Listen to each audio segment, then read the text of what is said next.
Assalamualaikum warahmatullahi wabarakatuh. Perkenalkan, nama saya Claudia Nasma Febrianti. Saya dari kelas 11 IPS 2 nomor absen 6. Di sini saya akan membacakan naskah monolog yang berjudul Nasib Sial Seorang Badut, karya dari Agus Nur. Musik riang mengawali pertunjukan. Musik pengiring atraksi badut atau musik sirkus, bisa juga dangdutan atau mungkin musik atraksi topeng monyet. Aktor yang memainkannya, monolog ini bisa muncul saat udah ada di panggung. Ia berpakaian gaya badut tapi bisa dikombinasikan dengan jazz atau pakaian lainnya. Riasnya gaya badut bisa juga pada awal atraksi ia memakai semacam topeng badut, tapi nanti saat mulai bicara kemudian melepaskannya. Pertunjukan dimulai dengan transisi badut itu. Akan menarik bila aktor menguasai atraksi-atraksi badut, seperti memainkan 3 bola, atau 3 botol yang dilempar bergantian, atau muncul dengan sepeda roda satu, atau melakukan atraksi lauk. Sementara musik membangun suasana riang, badut itu melakukan atraksi-atraksi kocaknya. Gerakan-gerakan yang dimaksudnya untuk mengundang tawa, gerakan-gerakan slapstick atau lainnya. Yang kadang konyol, mungkin gerakan itu tidak mengundang tawa, tapi memunculkan ironi. Sampai badut itu menyadari kalau atraksinya tidak menarik perhatian. Ia terdiam, musik berhenti.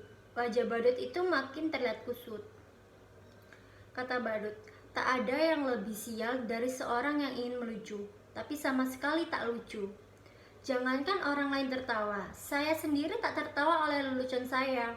Duduk terperkur seakan menyesali nasibnya. Kata badut, mungkin kalian menyangka menjadi badut adalah pekerjaan paling gampang. Tinggal bertingkah kocak dan orang akan tertawa. Bila kalian menjadi saya, kalian akan mengerti. Tak gampang membuat orang tertawa, apalagi ketika kamu sudah tidak ingin ketawa. Lagi pula, di zaman ketika orang-orang gampang tersinggung dan marah, membuat lelucon tidaklah semudah yang kalian bayangkan.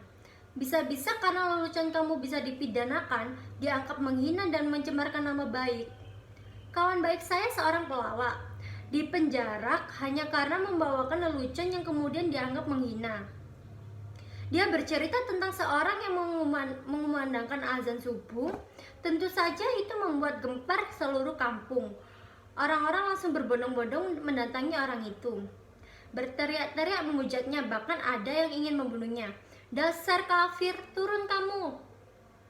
Begitu orang-orang kampung berteriak marah, berani-berani kamu melakukan penghinaan azan subuh jam 10 pagi. Dasar orang aneh, orang kafir. Tapi dengan tenang, orang itu menjawab, loh, siapa yang aneh, siapa yang kafir? Coba kalian pikir. Saya azan subuh jam 4 di masjid, tapi tak ada satupun kalian yang datang ke masjid. Begitu saya azan subuh jam 10, kok kalian pada bertatangan? Coba kalian pikir, siapa yang gak taat, siapa yang aneh, siapa yang kafir? Mendengus dan geleng-geleng.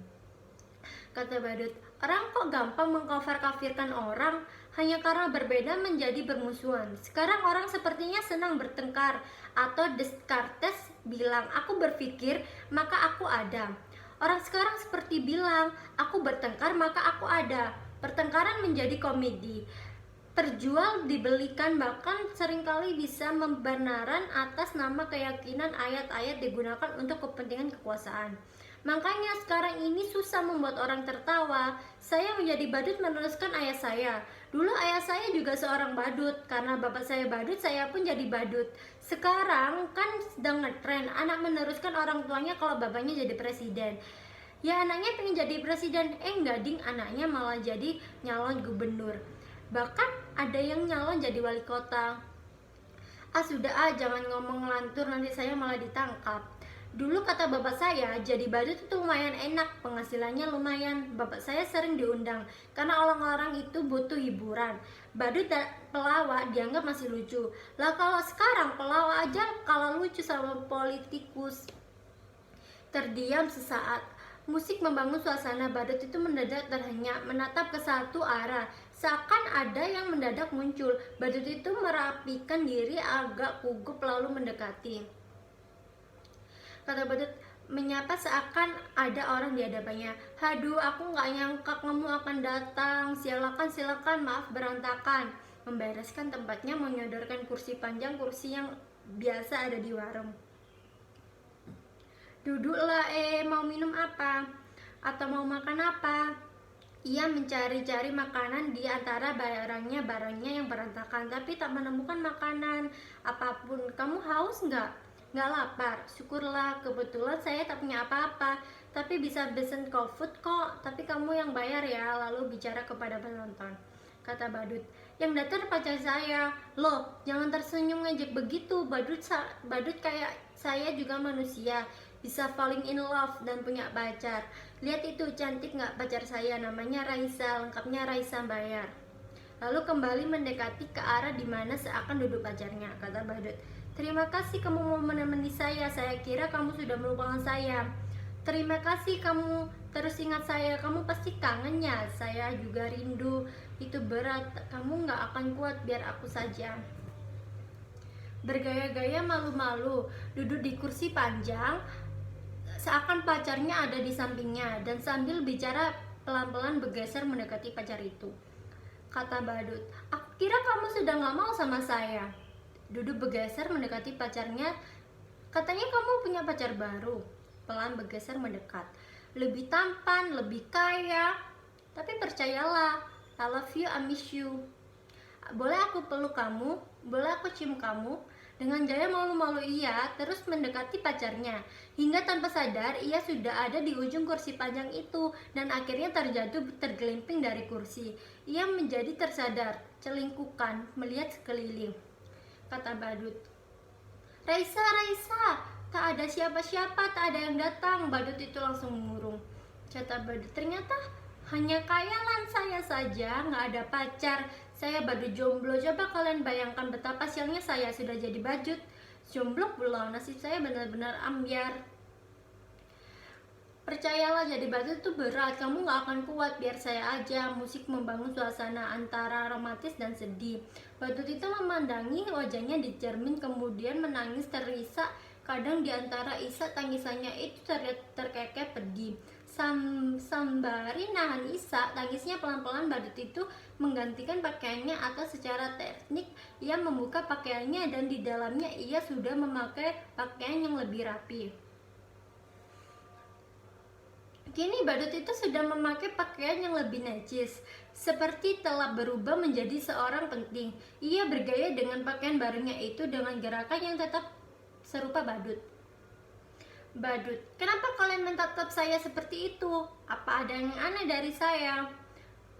Sudah saya katakan, saya ini orang yang sial. Tapi nasib emang aneh. Nasib selalu punya kejutan-kejutan yang tidak pernah saya duga. Kalian ini penampilan saya. Kalian lihat penampilan saya, begitu keren gak? Perlendeh. Kini saya berpakaian bagus, tapi sebenarnya saya tetaplah seorang badut. Saya sama sekali tak pernah memimpikan, tapi barangkali ini takdir saya. Suatu hari saya diminta untuk menghibur pada kampanye partai. Menurut saya penampilan saya biasa-biasa aja, sama sekali tidak lucu. Tapi entah kenapa semua yang hadir tertawa terpingkal-pingkal. Saya hanya menjetik-jetiknya jari seperti ini. Tapi semua orang tertawa. Saya hanya menggoyang-goyangkan punggung saya, semua tertawa. Bahkan ketika saya hanya berdiri diam, semua orang makin tertawa terbahak-bahak. Mereka terhibur dengan penampilan saya yang begitu bodoh dan tolol. Sungguh saya tak pernah tolol di saat itu. Satu catatan, nama Raisa di sini bisa diganti dengan nama lainnya. Bila pemeran lakon ini perempuan, bisa menggantikan nama laki-laki. Nama bisa disesuaikan dengan konteks pada pertunjukan ini. Misal bila di sekolah, nama bisa diganti dengan nama seorang favorit di kelas, atau nama guru yang bintang, atau nama guru atau bintang yang sedang terkenal. Dua lagu ini pun bisa diganti dengan disesuaikan, misal dengan lagu dangdut atau lagu yang sedang populer. 1.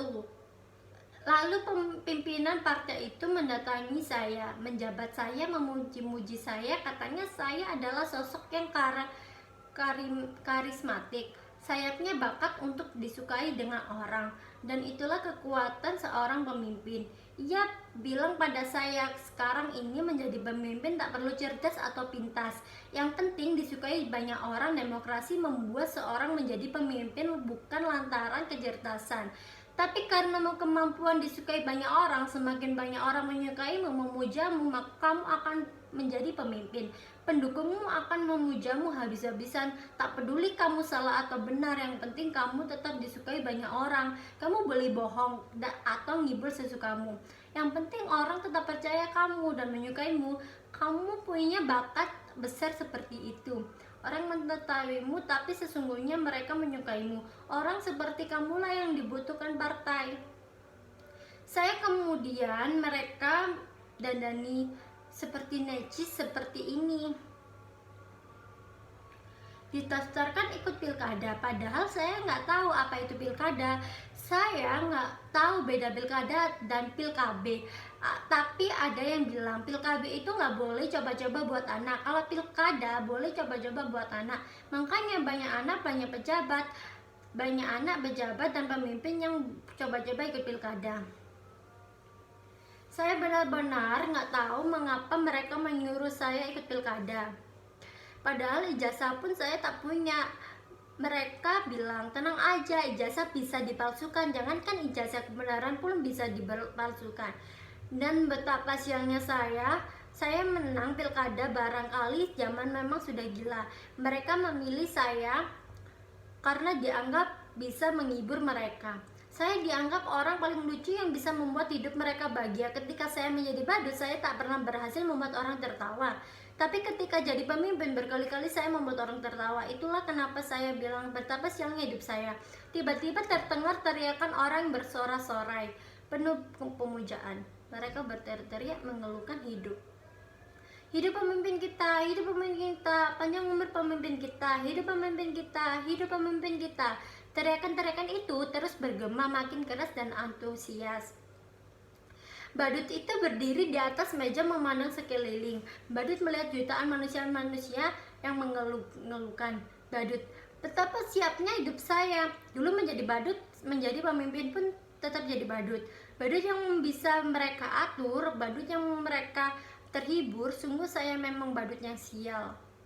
Percayalah, menjadi badut itu berat. Kamu gak akan kuat. Biar saya aja.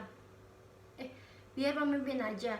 Kembali terdengar sorak-sorai, teriakan-teriakan pemujaan. Hidup pemimpin kita, hidup pemimpin kita, panjang umur pemimpin kita, hidup pemimpin kita. Teriakan itu terus bergema, makin bertambah keras. Sementara badut itu berdiri dan terkekeh aneh di atas meja.